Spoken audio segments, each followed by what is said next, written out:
الجواب: يا أخي، الله رخص القصر والجمع في الصلاة، وعلق ذلك على سبب، أي لا يجوز القصر والجمع في صلاة المسافر إلا على سبب. قال تعالى: وإذا ضربتم في الأرض فليس عليكم جناح أن تقصروا من الصلاة. الآية سورة النساء، الآية 101. والضرب في الأرض معناه السفر فيها. قال ابن كثير في تفسير القرآن العظيم: أي سافرتم في البلاد. Mwenyezi Mungu ameruhusu kusoma kujumuisha katika swala na akalielekea hilo juu ya safari, maana haijuzu kusoma na kujumuisha katika swala ya mwenye kusafiri ila atakapokuwa safarini. Amesema Mwenyezi Mungu aliyakuwa ametukuka, na pindi mtakaposafiri katika ardhi hapana vibaya juu yenu kupunguza swala, ikikamilisha aya sura ya Nisai aya 101. Na nidhamu fil ardhi maana yake mtakaposafiri ndani ya ardhi. Amesema Ibn Kathir katika tafsiri al-Qur'an al-Azim, maana mtakaposafiri katika miji. وقال صلى الله عليه وسلم: لا يجمع صلاة ولا يقصرها بسفر إلا بعد خروجه من حدود موضع إقامته. روى البخاري عن ابن عباس رضي الله عنهما قال: كان رسول الله صلى الله عليه وسلم يجمع بين صلاة الظهر والعصر إذا كان على ظهر السير، ويجمع بين المغرب والعشاء أي إذا كان على السفر.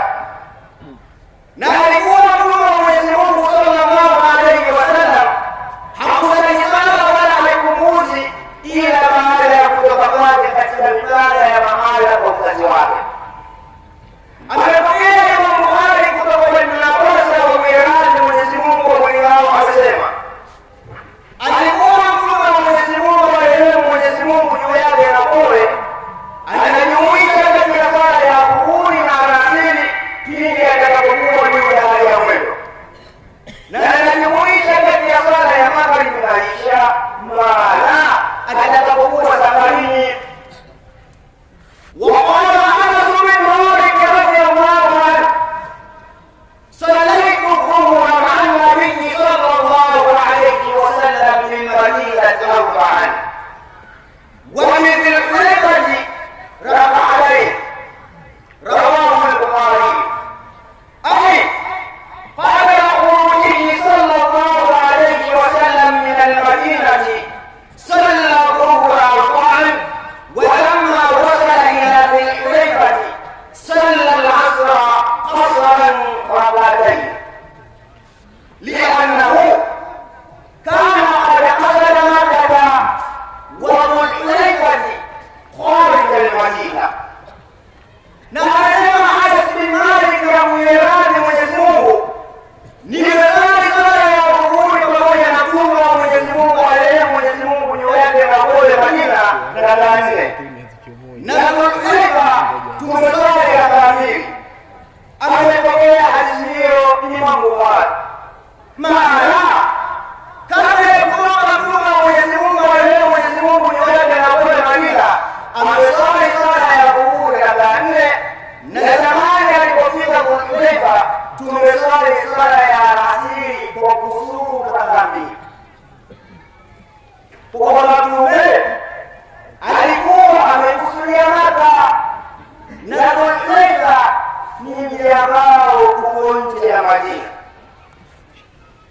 فدلت النصوص على أنه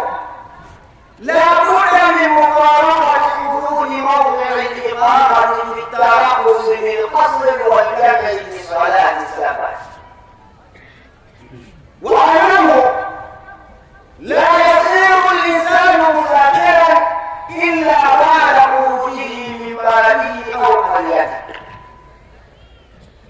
Nazimanishanazi hiyo ya kwamba hakuna budi kufarijiana na mipaka ya mahala kwa kazi katika kushikamana na ruhusa ya kusudu na kujumuisha katika sala ya safari. Na kama mambo yalivyo, hawezi msafiri ila baada ya kutoka kwake katika mji wake au kijiji chake.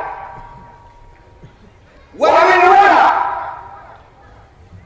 اتضح لنا أن حكم السفر يبدأ بعد مجاوزة حدود موضع الإقامة. وحينئذ لا يجوز لمسافر التربص بالقصر والجمع بصلاة السفر إلا بعد مفارقة الحدود المعتبرة للإقامة. Na baada ya kumilikia kwa hukumu ya safari inaanza baada ya kupevuka mipaka ya mahala kwa kazi, na wakati huo haijuzu kwa msafiri yoyote kushikamana na ruhusa ya kusuru na kujumuisha katika sala ya safari ila baada ya kupevuka mipaka yenye kuzingatiwa katika kazi. Ya akhi, la tasawwara fi umuri dini إلا بالعلم بالدين، فعليك بالعلم فإن العبادة لا تصح مع الجهل. أيوة حتى تقييد katika dini ila kufundisha elimu ya dini. Kwa hivyo basi jiaminishe na elimu ya dini katika ibada hasiri pamoja na ujinga. Wallahu a'lam. وإلى هنا أقول السلام